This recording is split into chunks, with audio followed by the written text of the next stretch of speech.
So ప్రతిపక్ష party గ్రామాలు జనరల్గా ఎట్లా ఉంటారు, సర్పంచ్ ఓట్లన్నీ అధికారం వైపే వెళ్తూ ఉంటాయి. కానీ దానికి విరుద్ధంగా కాంగ్రెస్ ఎక్కువ అధిక శాతం గెలుచుకున్నప్పటికీ కానీ ఇక్కడ బీఆర్ఎస్ దాదాపు బాగానే కొట్టింది, ప్రతిపక్ష పాత్ర అయినా సరే అని చెప్పి టాక్ నడుస్తుంది బయట. అంటే ఏంటి, బీఆర్ఎస్ ఇంకా చావలే, బతికే ఉంది, దయచేసి ఈ 4 ముక్కలాటలు మాత్రం చంపద్దు.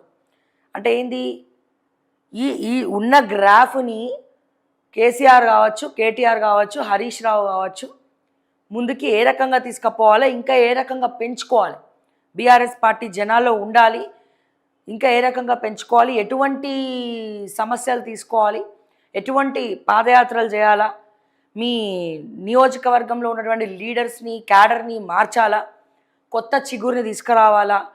సో ఇవన్నీ కూడా ఆలోచించాల్సినటువంటి అవసరం ఉన్నది, జోరుగా ప్రజల్లోకి తీసుకెళ్లాల్సినటువంటి అవసరం ఉన్నది.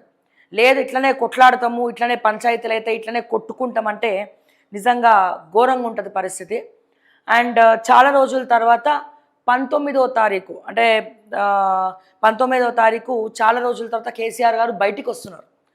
చాలా రోజుల తర్వాత బీఆర్ఎస్ పార్టీ ఆఫీస్లో సిఎల్పి మీటింగ్, మన ఎల్పి మీటింగ్ పెట్టేసి బీఆర్ఎస్ ఎల్పి మీటింగ్ పెట్టి సో కార్యకర్తలు క్యాడరు తర్వాత దిశానిర్దేశం చేయబోతున్నారు, ప్రెస్ మీట్ కూడా పెడుతున్నారు. మరి ఈ ప్రెస్ మీట్లో కేసీఆర్ గారు మాట్లాడరా, ప్రెస్తో మాట్లాడతారా లేదా, సో ఎన్నో అనుమానాలు ఉన్నాయి. సో మొన్న చూసాము కేసీఆర్ గారి ఫొటోస్ కూడా కొద్దిగా వైరల్ అయినాయి, ఆయన అంతకుముందు గడ్డంతో కొంచెం ఏదో నీరసంగా కనిపించారు.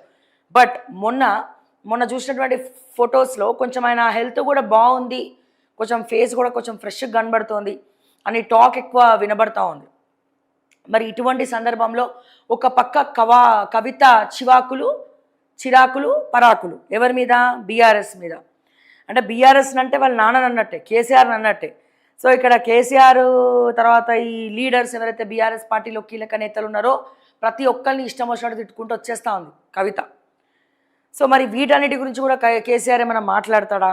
19వ తారీఖు కేసీఆర్ చాలా రోజుల తర్వాత బయటికి రాబోతున్నాడు, చాలా రోజుల తర్వాత బీఆర్ఎస్ పార్టీ ఆఫీస్లో అడుగు పెట్టబోతున్నాడు.